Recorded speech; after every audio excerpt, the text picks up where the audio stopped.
Well, good morning. I want to welcome everyone to our second GSE church planning conversation.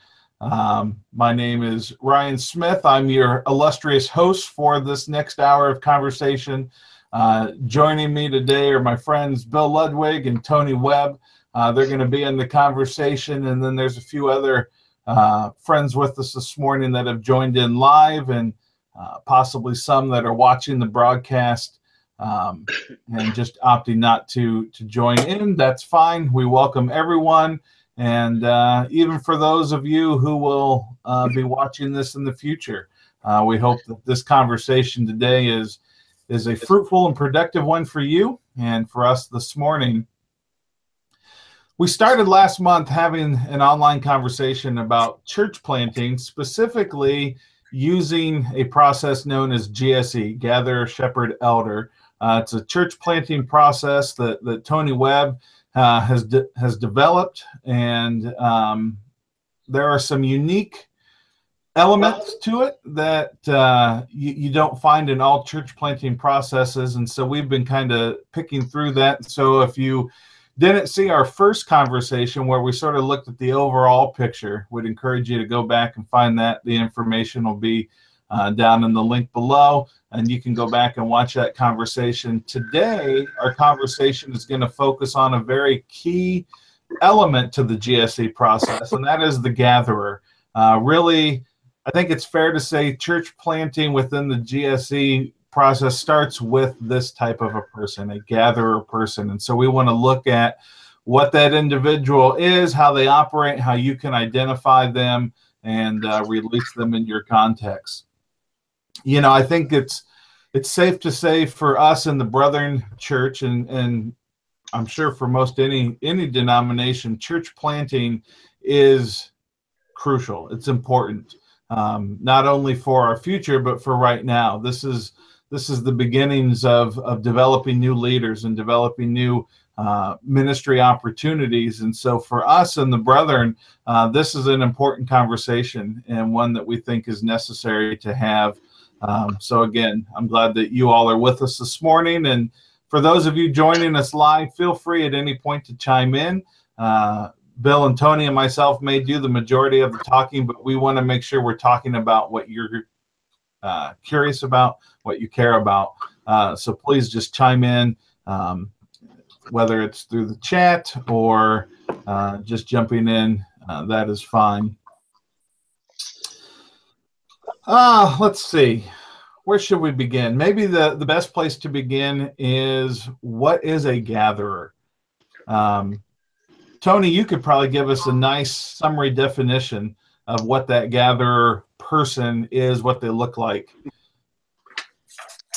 Yeah, the gatherer is a man, a woman, a teenager, anyone who just is a people magnet. They are, gathering, at least two ways to look at it. It's at least a behavior, but it's also, I think, a gift. And so from that perspective, those are different ways you can look at people this way. And as you're able to see them, now at the point, my wife and I, everywhere we go, we see them everywhere. Store, restaurant, they're just everywhere. They're just literally everywhere. And so it's a beautifully encouraging thing to realize that these people magnets, these men and women that God has made, because it's part of God's creative work, because there are people that aren't saved who are amazing gatherers, and there are people who meet Christ and continue to be or become gatherers. So all of that is true. So it's just a matter of learning to recognize these people, and we all know them because we like being around them. They're fun to be around, and they're able to get other people together. That's the beauty of the gift of a gatherer. Yeah, I've often described kind of what the gatherer, or who the gatherer is, as the person, when you try to have a meeting with them, go out to coffee with them, you actually don't have much conversation because they're involved in conversation with everybody else. It's just naturally passing through the coffee shop. And so I found it's best to never try to schedule with gatherers. Yeah, don't meet in public with them. You can't talk, right? Exactly. So that definition of people magnet is very appropriate there. Within this GSE process, it's fair to say that it all begins with the gatherer. Why start there? Why is the gatherer sort of the linchpin to the whole beginning GSE process? Well, let me start, and then I'll kick it over to Bill. The gatherer is the one who, in the process, is the more apostolically wired person. And so gatherers, just by definition, by lifestyle, by the way they think, get issues of mission. They're amazingly open to certain kinds of peopling, risk-taking that so many other people are just petrified of. And because of that, they don't do it typically. And so that type of person is the one we want to make sure gets the vision, understands, takes those steps. And of course, it costs nothing to engage all this process. The other part of the coin is how that person then also helps in the local church context. But that's the power behind them, is the way God's made them and what they're able to do. So, Bill, won't you kick in some other stuff? Yeah, I think we can't overstate the importance of if you're trying to gather a community, whether it's to a new church or to an existing ministry, or just to expand the footprint of an existing church. These kinds of people are the keys to it. It's entirely way too difficult to try to maintain some kind of community developing momentum without a person or people like this around you. So we just want to keep putting that out there, as this is really important.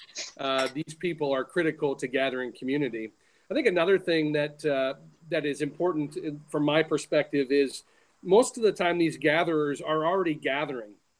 They're already in places. Ryan, you mentioned, don't go to a public space to meet with a gatherer because they know everybody and everybody wants to stop by and pay them some kind of respect or honor or, whatever, to connect with them. And I think if we're looking at a church planting process, the importance of a gatherer already having rapport, already gathering in a space, you can't pass that up. We talk about contextualization and the church taking on an expression that meets people where they are. And really, I don't even like saying it that way, because church is actually made up of the people. And so if you got a gatherer who's already in a space with people and they're gathering those people, well, then you already have a context for community that now Jesus just kind of comes into, right? The people with the spiritual intentions just kind of infuse that space, infuse that community. And so on one hand, can't overstate the importance of the gatherer in terms of their capacity to generate community, but also we don't want to pull the gatherer out of their spots that they already gather in to go start something else. They're already perfectly suited, wonderfully experienced in the context that they're in. We just need to incarnate. Jesus moves into town, right? We need to sometimes just go and be where the gatherer already is. Mm-hmm. One of the things too that I've seen to that point, gatherers generally understand that. They kind of get the incarnation piece of it. And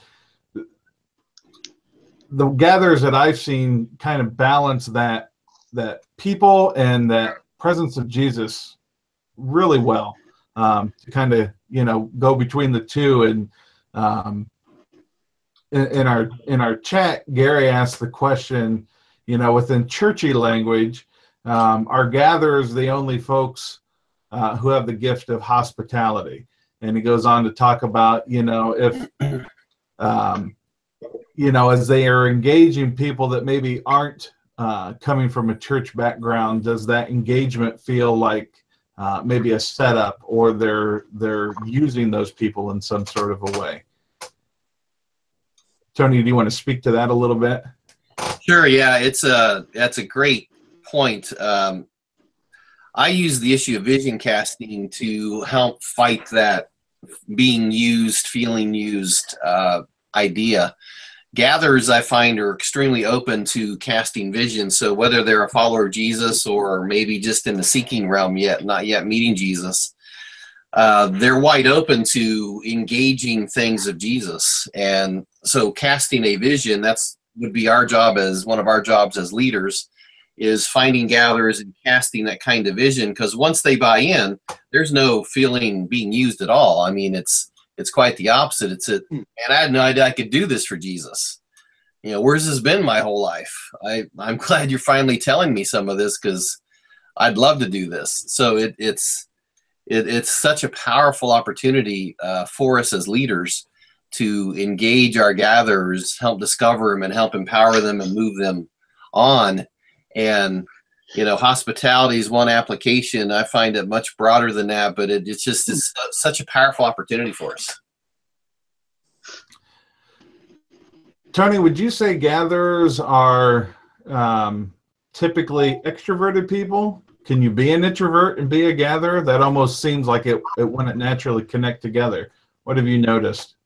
Oh yeah, I've not noticed. You would think that gatherers have to be extroverts. I initially thought that probably 10 years ago, but I've found it just isn't true. There's probably equal share of introvert gatherers, just as there are equal shares of extrovert gatherers. And gatherers aren't necessarily only external processors. Mm-hmm. You might think gatherers have to be external processors. One of my most gifted gatherers, I would not consider him an extrovert nor a external processor, but he's utterly amazing. He's one of these guys who's able to connect with people and bring them in with few words. It's because of who he is. And they love him because that's the point. The relationship of people loving this person or being able to quickly love that person is part of the power of who they are. That's a good point, because you use that term people magnet, and I know some extroverted people. I've maybe even been guilty of being the extroverted person that people weren't necessarily wanting to draw towards all the time. And we've been in those situations where just because you're extroverted doesn't mean you're attractive always. Yes. Yeah. I've seen that similarly in some of the gatherers that I've worked with, and the people magnet's a great illustration. I also like to use the fact that they create their own gravity. People are just drawn in, similar to the magnet, but because there's something there that people may not even know what it is or know why they're drawn in.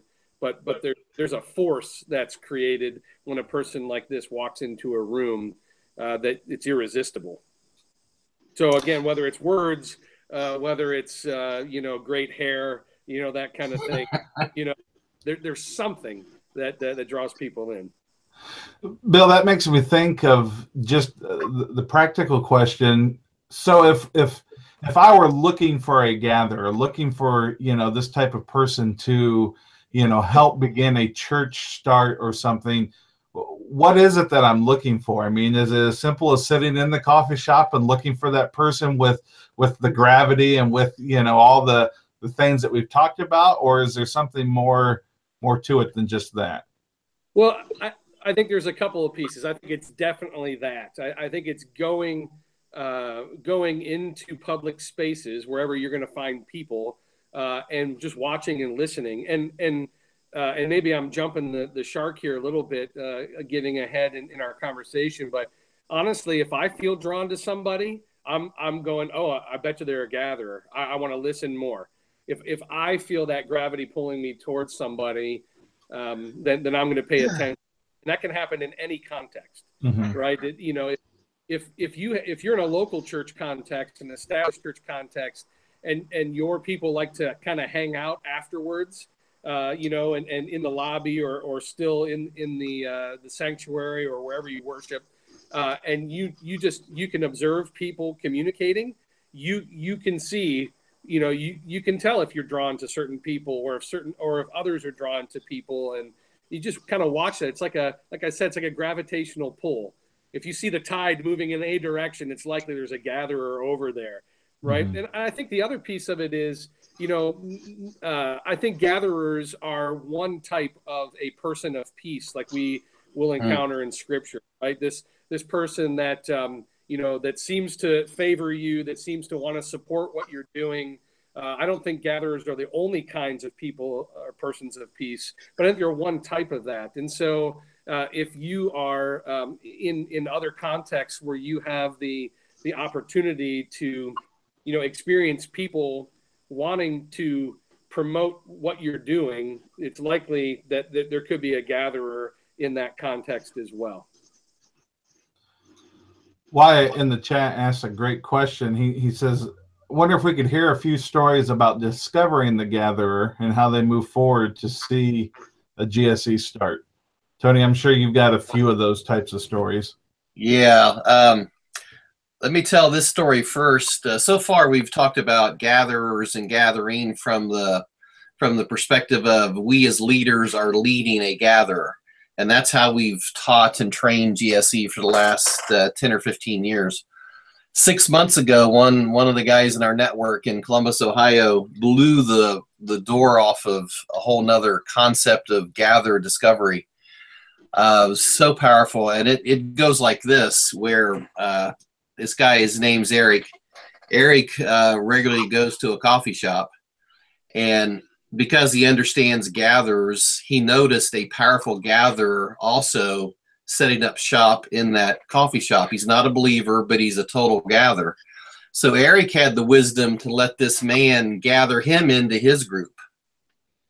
And so every week he sits at a coffee shop with this man and about 10 others that he's gathered into his own community. Again, they're not believers. So Eric is a believer. Saul recognized the gatherer, allowed him to gather him in. So every week, Eric talks Jesus talk to 10 unsaved people in his coffee shop because, he allowed him to be gathered in. He didn't lead it. He was led by the gatherer. Powerful way. I mean, so we're now including that in our training because it's such an opportunity. The very first gatherer that started this for my wife and I was back in 2005. We have two kids at the time. They were in high school. They went to a youth conference. And so my wife and I wanted to go to this restaurant that is I lived in Columbus, Ohio at the time. And we went to this restaurant that is regionally famous. Everybody in the area knows about it, but it's out in the middle of nowhere, a small town of about 1,000 people. So we go to that restaurant and we walk in the door and meet this guy, and his name is Doug. And Doug looks at us and says, "Sit over there. I'll be with you in a minute." And he comes over and talks us through the menu, and we watch him through the evening. And he works the room. I mean, he owned the room. It was amazing. My wife and I both said it'd be amazing. We could start a church with him. And so he came over towards the end of the meal. He had come over 4 or 5 times to talk, and he finally said to me, to my wife and I, he says, "You guys look a little young to be retiring. Why in the world are you here in this town?" And, you have that little 1-second window. Do I tell him everything, or do I, give the little short sanctified version? And so I blasted, I gave everything. I said, "Well, we're here, our kids are gone. We're checking out. We're thinking about maybe even moving here. We actually want to start a church here." And he goes nuts, and he goes, "Man, I would love to help you start a church. I'm a believer, and we need a good, strong, Bible-believing church in this town to continue to reach people." And boom, and that's how this thing started. And it took 2 years of Doug and I meeting weekly, talking through things before we launched the first GSE Process Church.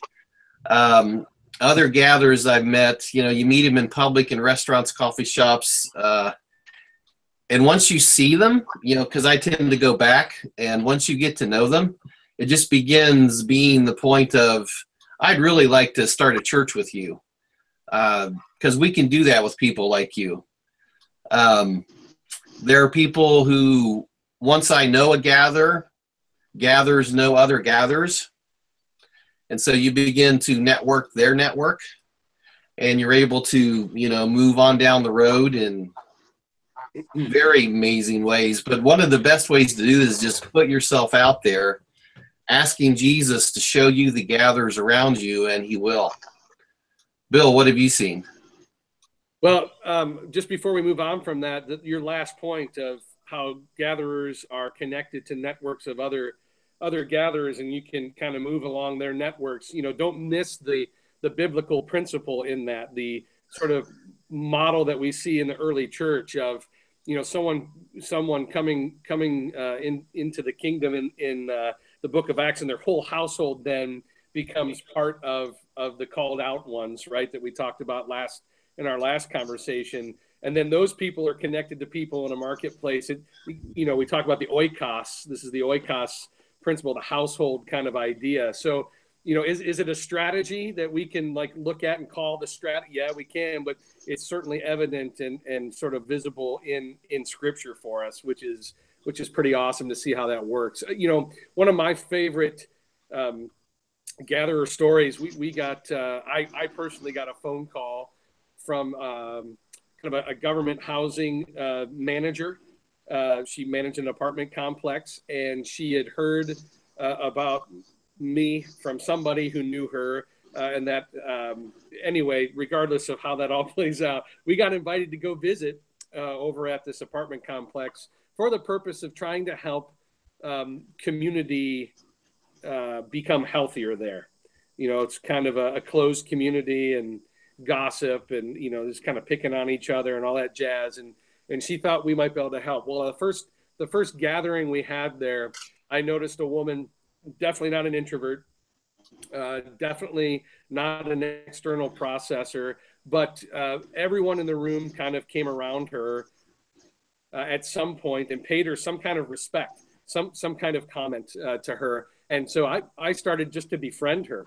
Again, for me, this is one of those ideas where there was a gatherer already in a context that we were called to go and influence, right? And so she was in this context. We weren't going to take her out of the context. We saw that she was creating community right where she was.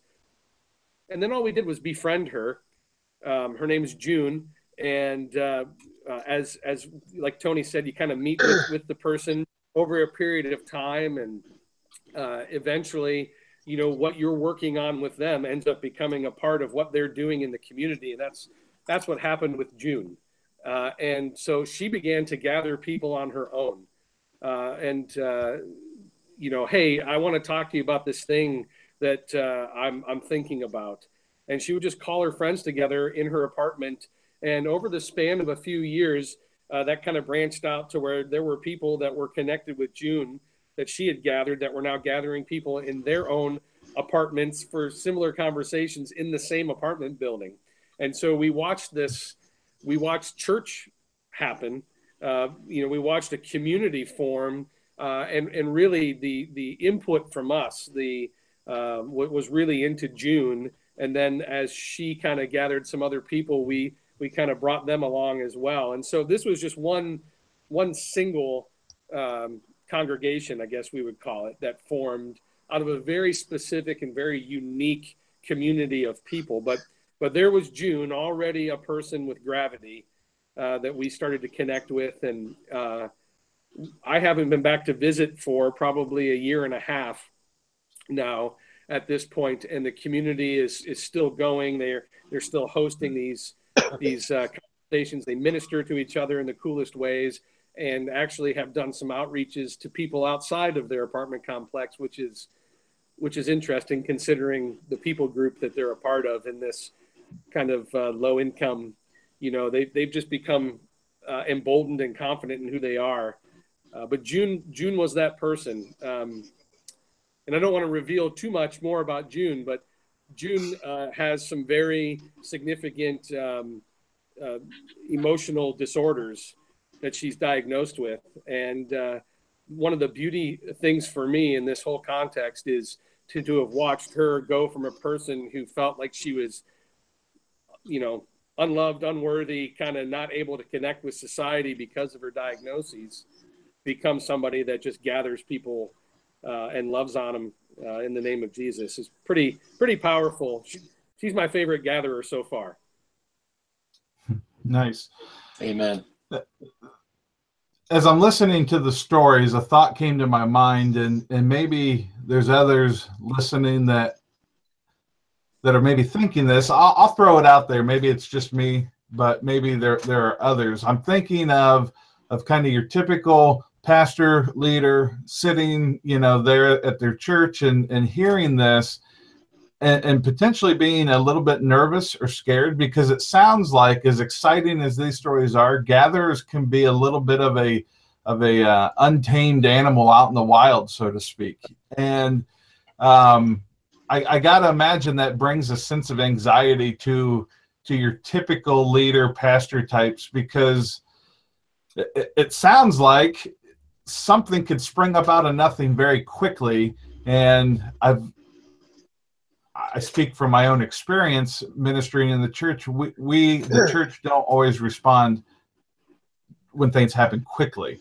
Can you speak to kind of the balance of how do you, as the leader, as the pastor, wanting to see this happen, but wrestling with that tension of, this feels a little bit like controlled chaos, or maybe uncontrolled chaos, honestly.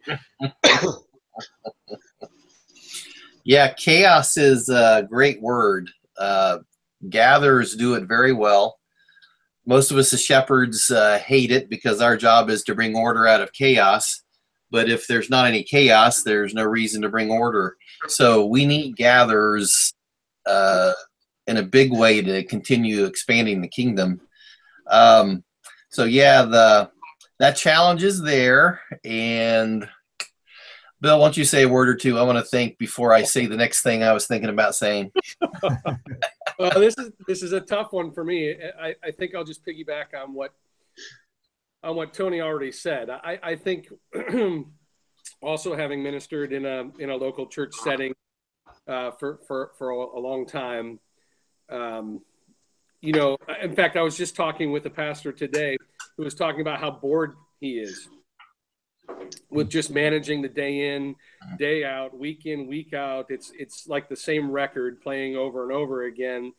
And so we actually have had conversations about, man, you need some chaos, right? Because this is a fella, just like Tony described, who's so incredibly gifted at creating intimacy and safe places for people to relate with one another as human beings.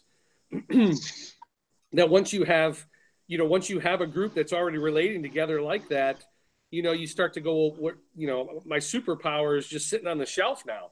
What do I do with this? I haven't put on my cape in a long time. And so, talking about needing to engage all of the body in the ministry, both of the church to the world and of the church to itself, I think is just an incredible thing. If you want to talk pragmatics, there's a certain amount of re-education, I think, that has to take place with some folks to become comfortable with that. If and this is probably what Tony didn't want to say, but I'll say it. If you've been brought up where you're the person and you're the only person that can be the person because of some agreed upon cultural criterion, this is going to be tough. This is going to be tough. But most of the time, the people that are in that kind of context are the people that I have conversations with that talk about being bored or being burned out because they're busy doing things that don't feed their passion anymore. So, I think it's an interesting question, Ryan, that I don't think has a real subtle answer anyway. Well, I am going to say it. I did say I'm going to say it. Here we go. In my observation experience, both as pastor for 24 years and then doing this GSE stuff for the last 7, the systems that we create typically in the local church suppress gatherers. And so as a pastor, you'll be so frustrated by people that you'll see gather at work. It's their job. They do it. They'll gather in their hobby. Mm-hmm. They'll get people together, you know, for a Super Bowl party, boom, but they won't do it at church. Well, the primary reason is the systems we've built our local churches around suppress who they are. Two reasons why, at least two reasons why. One is the issue of control. Systems are about control. Gatherers don't respond well to control. They respond well to vision and movement ahead. The other reason is most of the churches in the West, we've built our systems around an evangelistic model. And so because of Paul telling Timothy, do the work of evangelists, even though you aren't, it's biblical, that's totally suppressing to most of us. And so we are suppressing these amazing people that the Bible calls gatherers because we're not teaching about them. We're not preaching about them. We're not telling them that they exist. And because we've all been taught this, we're building our church systems the way we've been taught, or it's what we've inherited.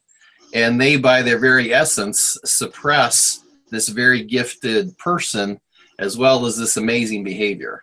I'll shut up now. I feel better. Good. We're glad you got that off your chest. But yes, I think it's a good day today. I appreciate you saying it. It's a real tension, and I think we would be kidding ourselves if we pretended that it wasn't there. And the reality is, maybe that's part of our next conversation. You know, where we talk about how does a GSE function within a traditional church setting. So how do those two sometimes opposed positions get along together?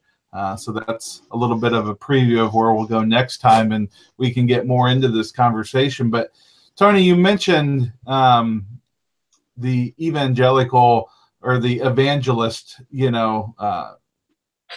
personality. I've run into some people that have, I guess, made the assumption that, well, if you're a gatherer, it's because you are an evangelist, that you have that gifting, you have that desire. But from our conversation today, that it's not a natural or an automatic go hand in hand. No. Talk a little bit more about kind of those two different roles, how they can help cooperate and support one another, and how they're different from one another. Sure. Great point. Yeah.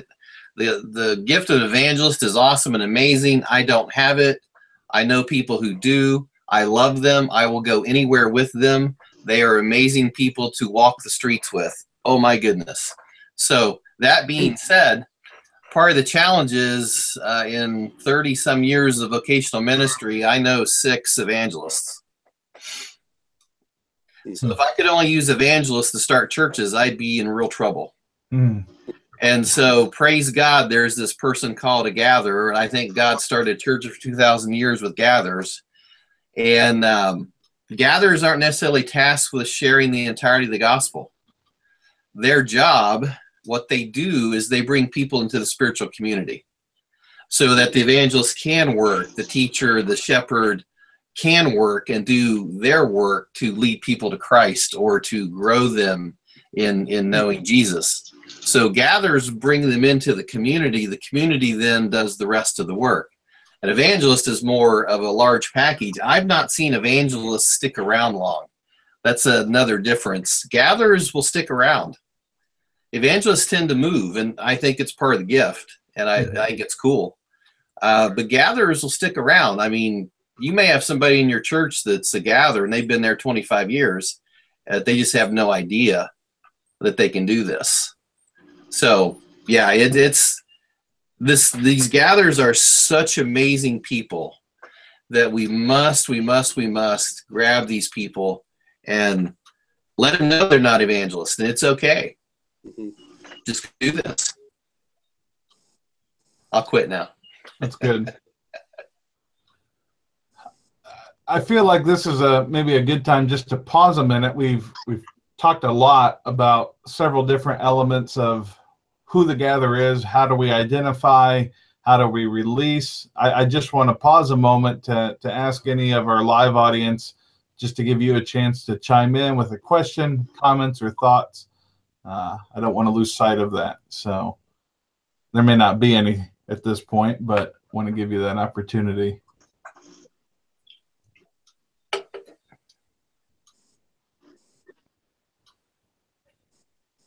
Perfect. I know Lee said his Wi-Fi cut out, so I just asked him if he had any questions. So we'll circle back to it if he gets back to us. Perfect. Perfect.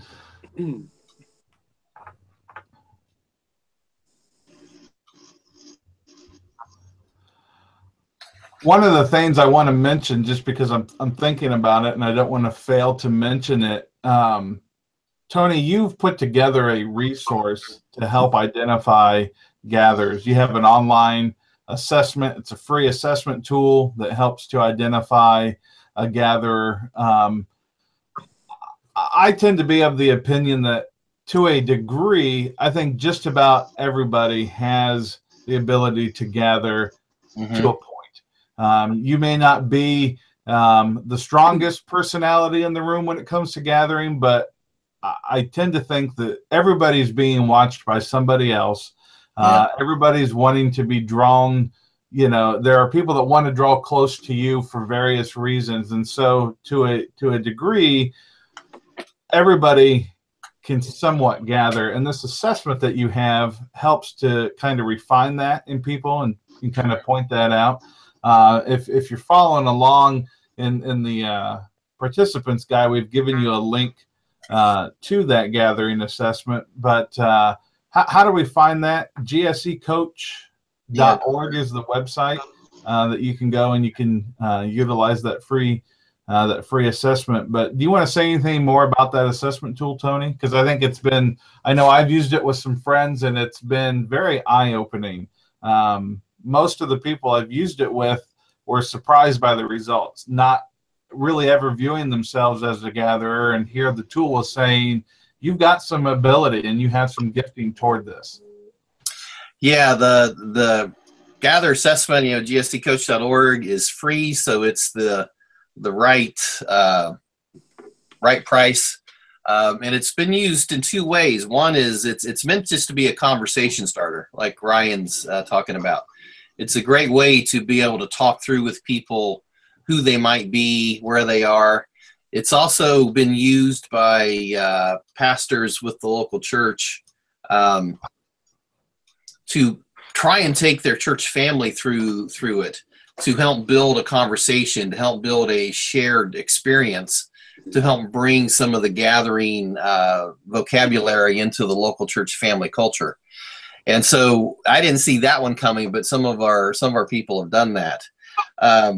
Behind the curtain of that, this is the assessment's based on behavior. So there's 5 basic behaviors we look at in assessing gatherers. It's a people focus, it's a Jesus focus, it's a vision focus, it's a willingness to have input from others, and it's a mission focus. So those are the 5 behavioral realms that this assessment's based on. And if you haven't been through it, experience it yourself. I don't know, it's 100 behavioral comments that you'll assess yourself towards, and you'll get a feedback.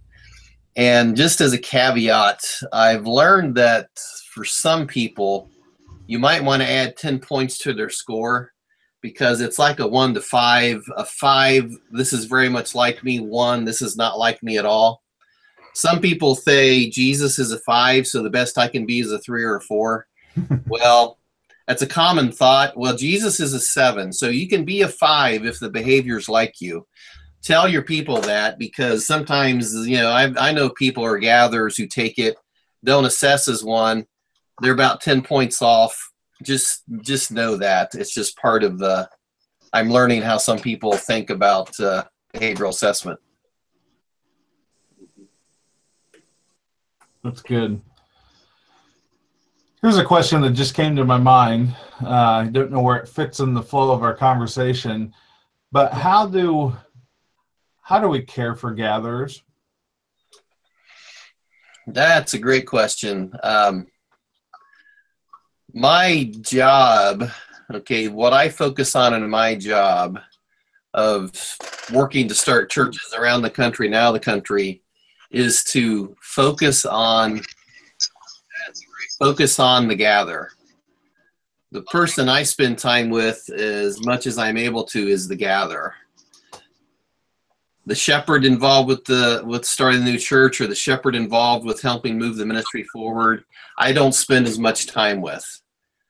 My focus personally is with the gather, because as you can imagine, it can be, once they buy into the vision, it can be a frustrating task even for them. Mm-hmm. Because they'll talk to 10 people and they will expect all 10 to come. And all 10 will say they'll come, and 2 will show up. And that's to them frustrating. To us, we're going nuts. So those are some of the issues that, you know, you face working with gathers, and then keeping them going, because they'll ping. But that's, we handle that kind of stuff in our trainings of how to do that. But yeah, it's a powerful point. We have to pay close attention to our gatherers. They are different from everybody else. Mm-hmm. Yeah, I think that it's right on. I think my experience with gatherers has been, you know, their interaction is it's all relational. It's all personal, right? So it's not about a vision. It's about I extended myself to somebody that I wanted to have come and be a part of my group, my fun community. And they didn't show up, or they said they would, and then they didn't. What's wrong with me? What did I do wrong? Is a common kind of reaction, whether they want to talk about it out loud or not. I've seen that. And, you know, I think that reaction, and Tony, you and I haven't even talked about this lately, but maybe you've seen this yourself. If you have them go through the assessment and it's like, hey, congratulations, you're a gatherer. Well, guess what title now they carry around? I'm a gatherer. And if they invite 10 people and only 2 come, well, what does that say to them? So emotionally, right, the natural range of human emotional interactions kind of take place in this individual. And it's not about their theological perspective, because that's somebody else's gig, right? It's not about, did I pray well or not, because that's somebody else's gig. But for the gatherer, especially when you're helping them identify that they're a gatherer, and they begin to see that as part of the image of God in them and a part of their identity, the pain is all internal. It's all personal. It's all relational. And so I think definitely walking with them, you know, there's a reason why Tony spends more time with them, because they just need more time. Mm-hmm. They need more maintenance, I guess, if you want to call it that. So you got to come around them and help put the pieces that keep falling off. You got to keep putting them back on with them, and helping them learn how to do it for themselves then as they mature, you know, in who they are. Amen. Well said. Well, and doesn't it make total sense that you would want to have your gatherers in community, you know, outside of the ones that they're creating? It almost seems like a necessary piece of framework for a gatherer, that gatherers need to have a community for themselves where they are understood as a gatherer type, but aren't having to do that work. But just having a place where, yeah, they can have that maintenance done for them, I have to imagine is very good soul care for them. Mm-hmm. Yes. Yes. I know our time is starting to wind down. I don't want to miss an opportunity for any other thoughts or comments, maybe some last words, or how we want to tie a bow on this thing. Believe it or not, this is fairly unscripted. It's a very natural live conversation, which is great, because it goes where it needs to go. And I like that about this conversation. But any sort of closing thoughts to our conversation today? Any comments, questions from our live audience as we start to wrap up here this morning? Or let me throw this in before any feedback from our live audience. Basically, where I live, if this conversation makes sense to you, my question would be, you know, what are good next steps for you? Because there's lots and lots of stuff you can do what are good next steps for you to keep moving this forward? And realize, you don't need to do it alone at all. That's one of the points of this, is to know there's a community. We want to do this together. It's about getting people to know Jesus and have their eternity change as well as their present. So, if this makes sense, this resonates, or if you have questions, what makes sense as good next steps? That's good. Yeah, definitely. As we leave here today, I hope that the thought continues to stir in people's minds. Who are the gatherers in my context? Where are the gatherers in my community? Who are the gatherers in my church? And how can I begin to come alongside them?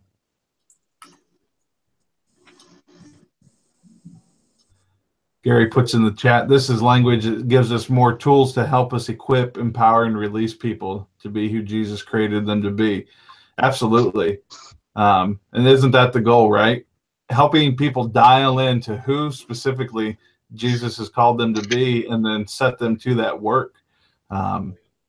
Imagine just for a moment the kingdom working in such a way where everybody's doing the thing that they're called to.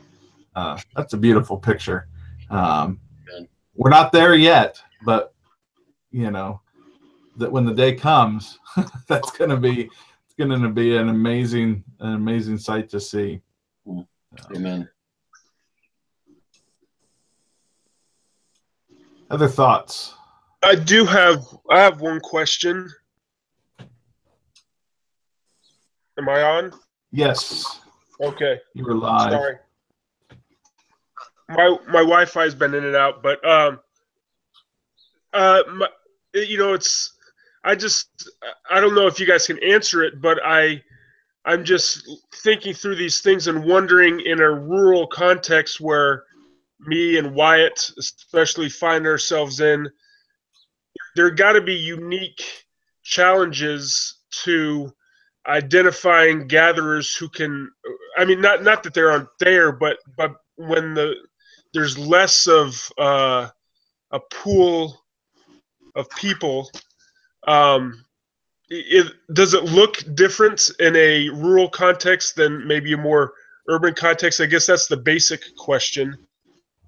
And a question our little Indiana regional church planning group is probably going to have to consider too. But maybe you can speak to that, Tony. Sure, I'd love to. It's a great question. Yeah, they're there. The thing will be, discovering where they are. Like the first story I told about Doug, that was a small town of 1,000 people. Where do the people go? Find them. Just go there. If it's a restaurant, go there. If it's the library, go there. Look for them because they are there. And the advantage to the smaller community is that they can be easier to identify. Mm-hmm. The thing for us is to be well equipped, biblically, what the scriptures say about gatherers, so that, biblically I'm clear in who I'm looking for. And then practically, because there's more practical stuff to this than what we've been able to go through today. But yeah, that's a great question, and let's work together and figure it out. Yeah, just to tag on that, I think pragmatically, contextually, it does look different contextually, but the principles are still the same.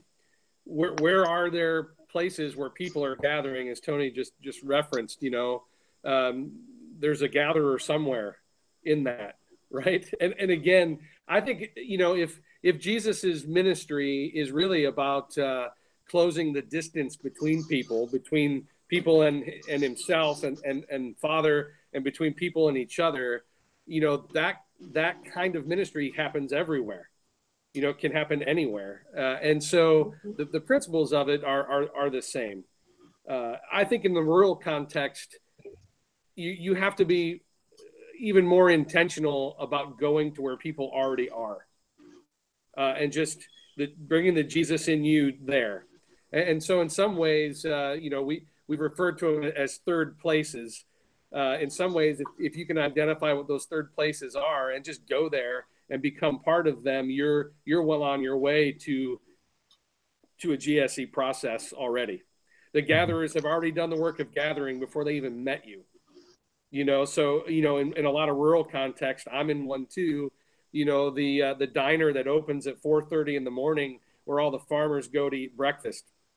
Man, go there. Get up early. And go there, and you'll find them there. So a lot of practical expressions, contextualizations that need to be done, but the principles, they're the same. Mm-hmm. One other quick story, if I may. When Lee, I did my D-Min work on this GSE stuff, and so I was in Ashland quite a bit, and I would run to McDonald's, the one out on the way towards Applebee's there in Ashland, just to grab something before I would go to a class or whatever.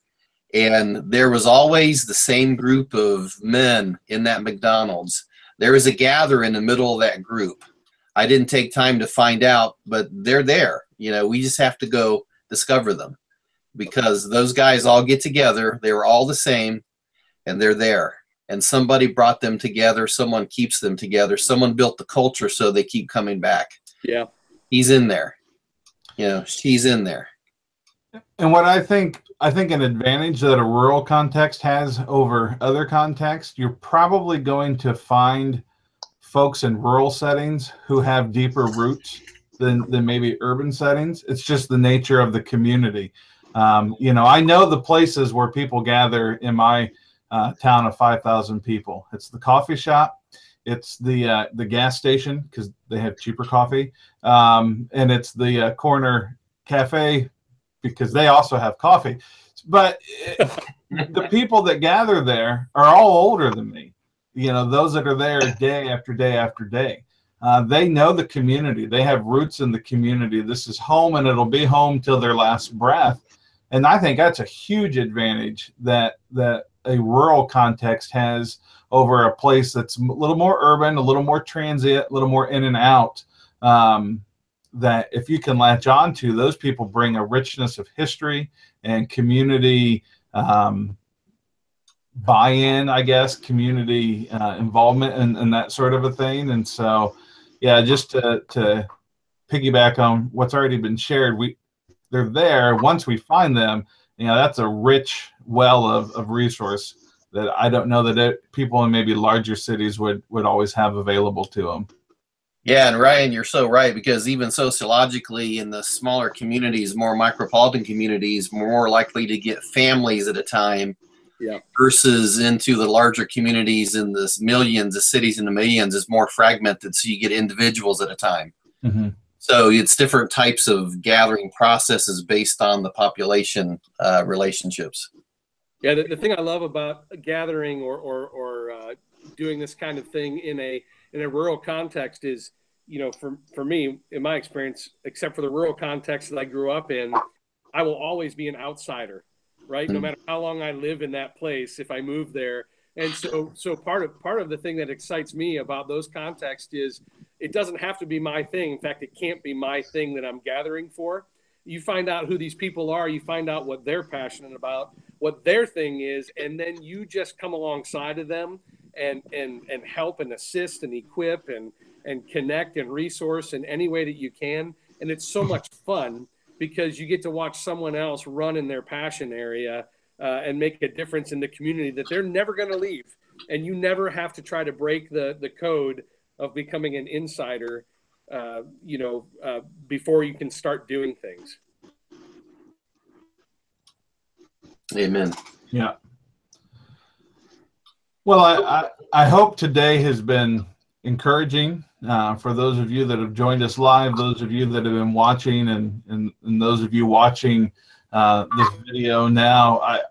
I hope that it's been encouraging and challenging, and we will have available down below how you can contact us if you need to know more about how to identify the gatherers, how to find them, how to equip and release them. I know Tony loves to have those types of conversations with people, and so all of that information will be shared in the video. Want to remind you too, we have one more conversation coming up next month. We're going to kind of try to pull all this together as we've looked at what GSE church planting is in the big scope. We've talked now about the key role of the gatherer.